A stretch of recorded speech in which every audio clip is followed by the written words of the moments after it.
बिस्मिल्लाहिर्रहमानिर्रहीम सल्लल्लाहु अलैहि वसल्लम। अस्सलाम वालेकुम स्टूडेंट्स।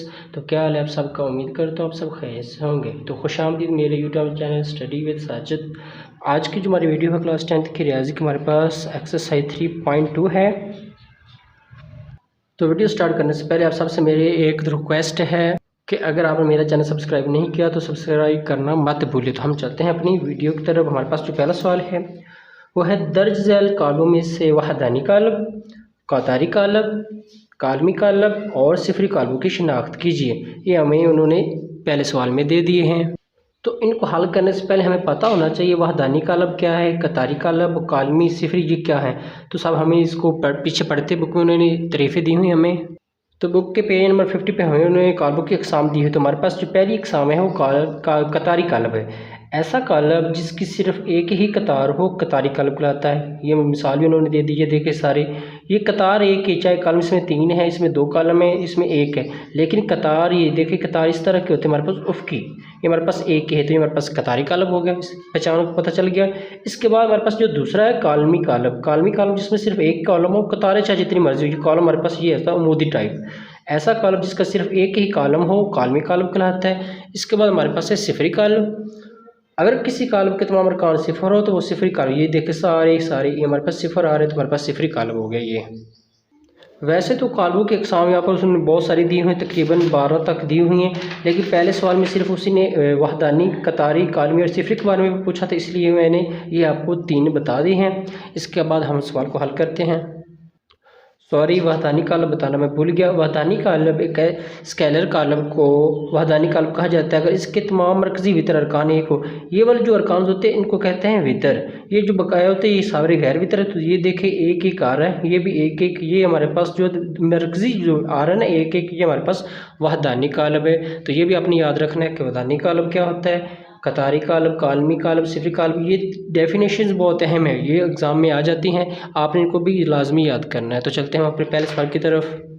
तो सवाल नंबर 1 मैंने यहाँ पर लिख दिया। तो देखिए ये जो हमारे पास एक कालब है, एक कालब, ये हमारे पास है कतारी कालब। क्योंकि इसमें सिर्फ कतार है तो हम लिखेंगे ये हमारे एक कालब कतारी कालब है। ठीक हो गया।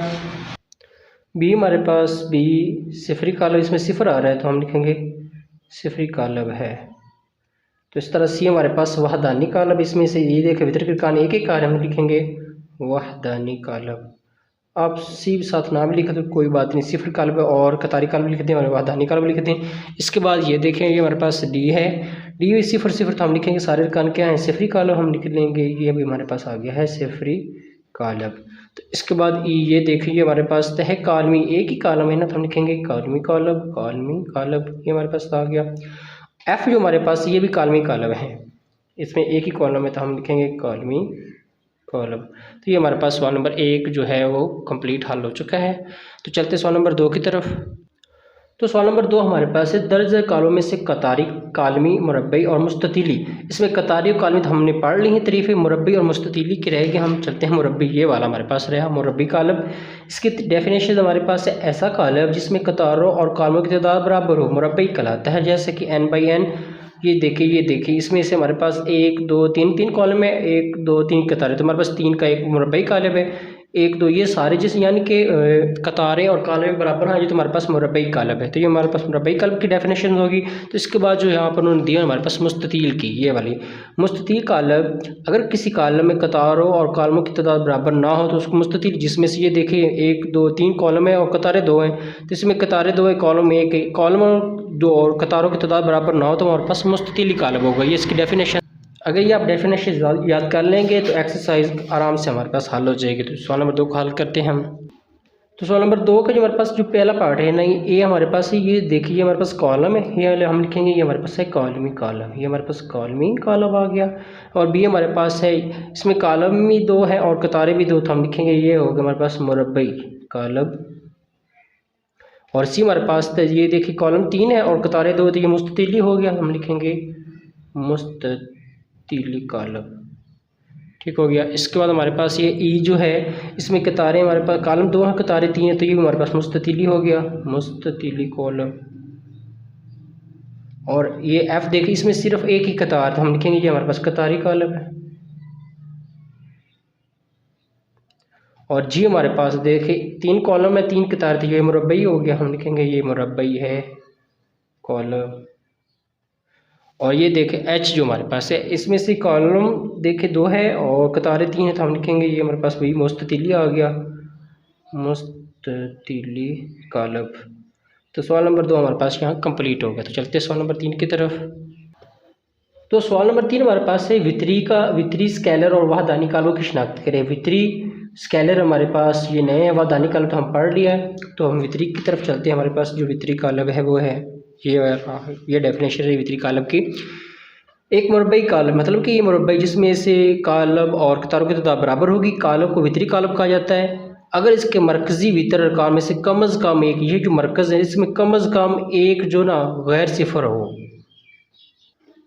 और बाकी सारे सिफर हो। ये देखें मरकज़ में से 2-3 इनमें से एक तो गैर सिफर होना ही होना था, बाकी सारे के सारे जो है ना ये होने थे गैर वितरी, जो होने थे सिफर होने थे। ये बड़ा वितरी कालम है। तो इसके बाद हमारे पास स्केलर कालम उसने पूछा था। तो स्केलर कॉलम की डेफिनेशन हमारे पास है, एक वितरी कॉलम को स्केलर कॉलम कहा जाता है अगर मरकजी वितर में मौजूद तमाम अरकान एक जैसे। ये हमारे पास देखें ये मरकजी वितर है ना, ये भी 5 है, ये भी 5 है, ये 2-2, ये मरकजी सारे एक जैसे आ रहे हैं, तो ये हमारे पास आ गया स्केलर कॉलम। तो हम उसको हम हल करते हैं सवाल नंबर 3 को। तो सवाल नंबर 3 मैंने यहाँ पे लिख दिया। ए हमारे पास है, यहाँ भी एक, यहाँ भी ये वितर के कारण एक है, तो ये तो डेक हमारे पास वहदानी कॉलम हो गया, हम लिखेंगे वहदानी कॉलम।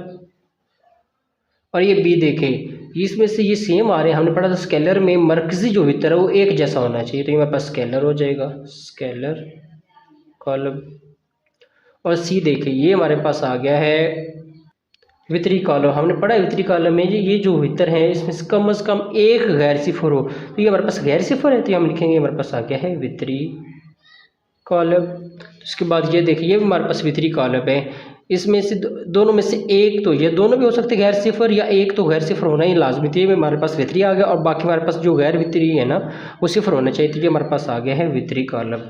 वितरी कॉलम की डेफिनेशन यहाँ पूरी हो रही है। तो ये देखें ये हमारे पास आ रहे हैं सेम, तो ये हमारे पास स्केलर है, मरकजी जो वितरी एक जैसा हो तो ये हमारे पास स्केलर हो जाता है, तो हम लिखेंगे ये हमारे पास है स्केलर कॉलम। तो इस तरह सवाल नंबर 3 हमारे पास कंप्लीट हल हो चुका है। तो सवाल नंबर 4 हमारे पास है, दर्ज झैल कालमों के ट्रांसपोज मालूम कीजिए। तो हमें पहले ट्रांसपोज का पता होना चाहिए।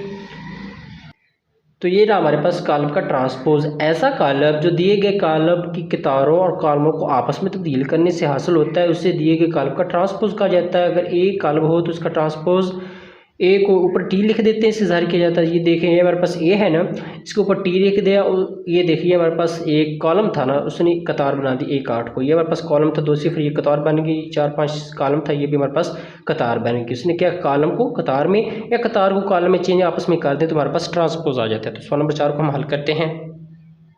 तो सवाल नंबर 4 का हमने ट्रांसपोज मालूम करते हैं। हमारे पास ए है, ए का हम जो ट्रांसपोज ले लेते हैं, ये टी ऊपर लिख देंगे, एक ऊपर सिंपल 2 4 3 5, ये ऊपर हमारे पास टी आ जाएगी। तो इसको हम लेंगे ट्रांसपोज। ये देखिए ये हमारे पास कॉलम है ना 2 4, ये हमारे पास कतार हो जाएगी 2 4, ये 3 5 हमारे पास कॉलम है, ये हमारे पास कतार होगी। तो ये हमारे पास आ गया है ए का ट्रांसपोज। तो इस तरह हम बी का निकालेंगे, हम लिखेंगे बी के ऊपर टी से जाहिर करते हैं ट्रांसपोज को। ये हमारे पास आएगा 3 7 6, ऊपर हम टी लिख देंगे। तो बी का जो ट्रांसपोज आ गया, ये हमारे पास एक कॉलम है तो ये डायरेक्ट सिर्फ एक कतार बन जाएगी 3 7 6, तो ये हमारे पास आ गया। ये थोड़ा डिफरेंस से लिख दे 6, ये हमारे पास आ गया है ट्रांसपोज बी का। तो इस तरह हम सी का निकालते हैं, हम लिखेंगे सी के ऊपर ट्रांसपोज, ये हमारे पास आ जाएगा 5 -2 4 के ऊपर ट्रांसपोज आ गया। ये हमारे पास एक कतार, इसको कॉलम में चेंज कर देंगे सिंपल, हम लिखेंगे सी ट्रांसपोज, हमारे पास आ जाएगा 5 -2 और 4, ये हमारे पास आ गया है सी का ट्रांसपोज। तो अब हम डी कर लेंगे ट्रांसपोज, डी के ऊपर टी लिख देंगे, ये हमारे पास आ जाएगा 2 3 4 5 6 7, ऊपर टी आ जाएगा। तो ये देखें ये हमारे पास कॉलम है तो उसको किताब में लिख लेंगे 2 3 4, ये हमारे पास कॉलम है 5 6 7, तो ये हमारे पास आ गया है डी का ट्रांसपोज। तो सर इस तरह हमारे पास सवाल नंबर 4 जो कंप्लीट हल हो चुका है। तो चलते हैं सवाल नंबर 5 की तरफ। सवाल नंबर 5 हमारे पास है, दर्ज झैल कालमों के मनफी कालम मालूम करें। तो इससे पहले मनफी कालम क्या होता है ये पढ़ लेंगे। ये हमारे पास डेफिनेशन है, मनफी कालब की ए का मनफी कालब इसके हर रुकन को मनफी 1 से ज़रब देने से हासिल होता है, उसे मनफी ए से ज़ाहिर किया जाता है, यानी कि बाहर एक माइनस ले लेंगे, ये अंदर अलामत चेंज कर देगा। तो सवाल नंबर 5 को हम हल करते हैं। तो ये 5 हमारे पास सवाल है, तो हम -1 का माइनस यहाँ पे लिख देंगे, हमारे पास -3 5 0 6, ये माइनस अंदर अलामत चेंज है, ये माइनस था ये प्लस कर देगा, ये फिर प्लस था इसको माइनस कर देगा, इससे फिर अलामत नहीं चेंज होती वैसे आ जाएगी, यह +6 था ये -6 हो जाएगा। ये हमारे पास आ गया है -1 कॉलम, ठीक हो गया। तो इसके बाद हमने बी निकालना, तो हम लिखेंगे -b, माइनस बाहर लिख लेंगे, तो ये हमारे पास -3 -2 3 और 2, इसका जवाब -b वैसे लिखेंगे हम, ये हमारे पास आ जाएगा, ये माइनस को +3 कर देगा, इसको भी ये +2 कर देगा, यहाँ पर +3 तो -3, यहाँ पर +2 तो इसको -2 कर देगा। तो ये हमारे पास -b आ गया है मनफी कॉलम। सी का निकालना, तो हम लिखेंगे -c, इस तरह माइनस बाहर ले लेंगे, ये हमारे पास 9 है, 1 और ये हमारे पास 7 है, तो ये -c बराबर पास आ जाएगा माइनस, ये प्लस हो जाएगा, ये प्लस तो -1 हो जाएगा, ये हमारे पास प्लस है तो -1, ये प्लस है तो -7, ये हमारे पास आ गया है सी का मनफी कॉलम। तो इस तरह सवाल नंबर 5 हमारे पास कंप्लीट हल होता है, बहुत ही आसान मशक है हमारे पास ये। तो सवाल नंबर 6 हमारे पास है, अगर ए हमारे पास 2 4 3 5 और बी हमारे पास 7 5 6 8 हो, तो तस्दीक कीजिए कि ए का ट्रांसपोज बराबर हो ए के, और इस तरह बी का ट्रांसपोज हो बराबर बी के। तो इसको हमको साबित करना होगा, तो हम साबित करते हैं इसको, सवाल नंबर 6 को हल करते हैं। सवाल नंबर 6 मैंने यहाँ पे लिख दिया, तो हमारे पास पहले ए का ट्रांसपोज हम पहले लिखेंगे, ए हमारे पास है 2 4 3 5, इसका हम लेंगे ट्रांसपोज, टी लिख के लेंगे ऊपर सिंपल, ये हमारे पास 2 4 3 5, यहाँ भी टी लिख लेंगे ऊपर, ये हमारे पास कॉलम है, इसको कतार में लिख लेंगे, हम लिखेंगे 2 4, ये हमारे पास कॉलम है, कतार में 3 5, हमारे पास आ गया है, ये हमारे पास ए का ट्रांसपोज, इसका अब दोबारा ट्रांसपोज लेंगे, हम लिखेंगे ए का ट्रांसपोज, अब इसका हम लिखेंगे 2 3 4 5, ऊपर हमारे पास टी आ जाएगा। अब इसका हम लेंगे, ये हमारे पास आ जाएगा ए ट्रांसपोज का ट्रांसपोज, वैसे देखें हमारे पास कॉलम है ना, तो इसको किताब में लिखने हम लिखेंगे 2 3, ये हमारे पास आ जाएगा, कॉलम में किताब 4 5 आ जाएगा। तो देखिए ये जो हमारे पास 2 4 3 5 ये हमारे पास ए ही है, तो ये साबित हो गया, तो हम लिखेंगे पास साबित हुआ कि ए का ट्रांसपोज बराबर है ए के। तो इस तरह हमारे पास ए साबित हो चुका, हम बी को साबित करते हैं। तो बी हमारे पास है 7 5 6 8, इसका हम लेंगे ट्रांसपोज, बी का ट्रांसपोज 7 5 6 8, ऊपर ट्रांस टी आ जाएगा सिंपल, इसका हम ट्रांसपोज लेंगे, बी ऊपर ट्रांसपोज, ये हमारे पास कॉलम से कतार में लिख लेंगे 7 5 हो जाएगा, ये हमारे पास कॉलम है, तो इसको हम 6 8 कतार में लिख लेंगे, ये हमारे पास आ गया है बी का ट्रांसपोज। इसका हम दोबारा ट्रांसपोज लेंगे, हम लिखेंगे बी टी का ऊपर टी आ जाएगा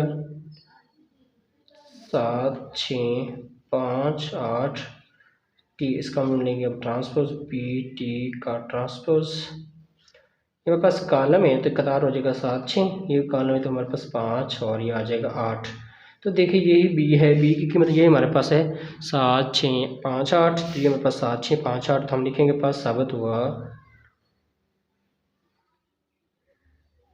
के बी ट्रांसपोज का ट्रांसपोज बराबर है बी के। तो इस तरह सवाल नंबर 6 जो हमारे पास है कंप्लीट हल हो चुका है। सवाल नंबर 7 हम हल करते हैं। एक्सरसाइज 3/2 का हमारे पास आखिरी सवाल है 7, साबित कीजिए कि एल हमें उन्होंने दिया हुआ है 2 3 4 3 -2 5 4 5 0 एक सिमेट्रिक कॉलम है। तो इससे पहले हमें सिमेट्रिक कॉलम का पता होना चाहिए वो क्या होता है, तो यहाँ पर डेफिनेशन दी हुई है। सिमेट्रिक कॉलम एक मुरब्बई कॉलम है, यानी कि कालमी और कतारें बराबर होंगी, ये तो हमें पता चल गया मुरब्बई कॉलम का सिमेट्रिक कॉलम कहलाता है अगर वो अपने ट्रांसपोज के बराबर हो, यानी ए का ट्रांसपोज बराबर है ए के। तो हम इसका पहले ट्रांसपोज एल का लेंगे तो ये हमारा एल के बराबर आ जाएगा, तो इसको हल करते हैं। सवाल नंबर 7 मैंने यहाँ पे लिख दिया, तो हम लिखेंगे एल जो हमारे पास है वो है 2 3 4 3 -2 5 4 5 0। सिंपल इसका हम ट्रांसपोज लेंगे, पहले लिखेंगे L का ट्रांसपोज। तो ये मेरे पास आ जाएगा वैसे 2 3 4 3 -2 5 4 5 0 ऊपर टी लिख दे। इसका हम लेंगे ट्रांसपोज। ये मेरे पास कॉलम है ना, तो इसको हम कतार में चेंज कर देंगे। हम लिखेंगे ये हमारे पास ये 2 3 4 है, हम लिख लेंगे 2 3 4। ठीक हो गया। इसको ये हमारे पास दूसरा कॉलम, इसको कतार में चेंज कर लें। हम लिखेंगे 3 -2, ये हमारे पास 5 हो जाएगा। ये तीसरा कॉलम, इसको कतार में चेंज करें, हम लिखेंगे 4 5 0। तो ये देखिए ये हमारे पास L के बराबर ही आ रहा है, यही हमारे पास L था। 2 3 4 2 3 4, इसी तरह से हमारे पास 3 -2 5 4 5 0। तो ये हमारे पास जो आगे है L का ट्रांसपोज, वो हमारे पास L के बराबर हम लिखेंगे L एक सिमेट्रिक कॉलम है, क्योंकि ये अपने ट्रांसपोज के बराबर आ गया है। यही उन्होंने शर्त रखी थी सिमेट्रिक में। हम लिखेंगे L का ट्रांसपोज बराबर है L के। तो यहाँ इधर हमारे पास जवाब आ गया है सवाल नंबर 7 का। यहाँ हमारे पास जो लेक्चर 3.2 का कंप्लीट होता है। उम्मीद करता हूँ आज की वीडियो आपको पसंद आई होगी। इस तरह की मज़ीद वीडियो देखने के लिए मेरे चैनल को सब्सक्राइब कर दें और लाइक कर दें और बेल आइकन को दबा दें, ताकि इस तरह की वीडियो आप तक पहुँचती रहें। अगर किसी भी सवाल की समझ ना आई हो तो आप कमेंट सेक्शन में मुझसे पूछ लें। मैं आपके हर कमेंट का जवाब दूंगा। मिलते हैं अगली वीडियो में, तब तक अल्लाह हाफिज़।